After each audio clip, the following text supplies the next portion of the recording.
Install a support on the door. The support must be 55 mm away from the side.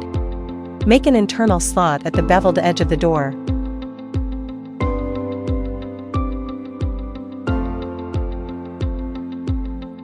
Install the bottom rail first, then install the bottom rail. Attention, the joint between the two must be smooth and without gaps.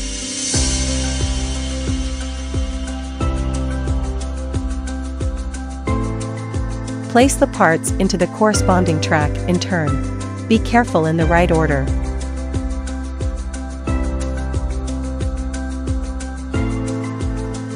Install the outer L1 rail first. Connect the two tracks together using a connecting plate.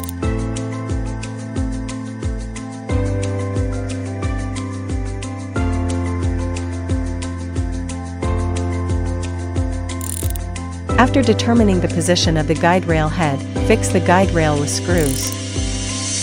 Then slide the pulley into the door bracket, and then slide the door into the closed position.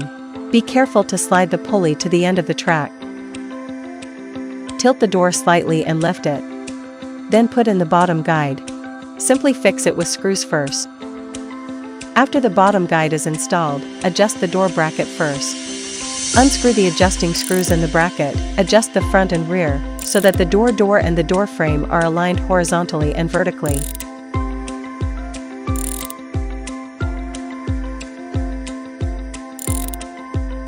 After the adjustment is complete, tighten all screws and bolts, and do the same for the other bracket. After adjusting the support, do not fix the buffer device first. After confirming that the sliding door is okay, install the buffer device. After the installation is complete, slide the door. If there is a problem with the buffer, it can be adjusted by adjusting the position of the buffer trigger. After the adjustment is completed, you need to tighten the screw.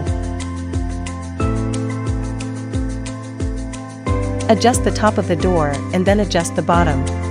First loosen the screw for easy adjustment, and then make sure that the door is parallel to the door frame before fixing the device. After the door is adjusted up and down, ensure that the sliding is okay, and then fix a buffer block on the L2 track and the bottom of the door.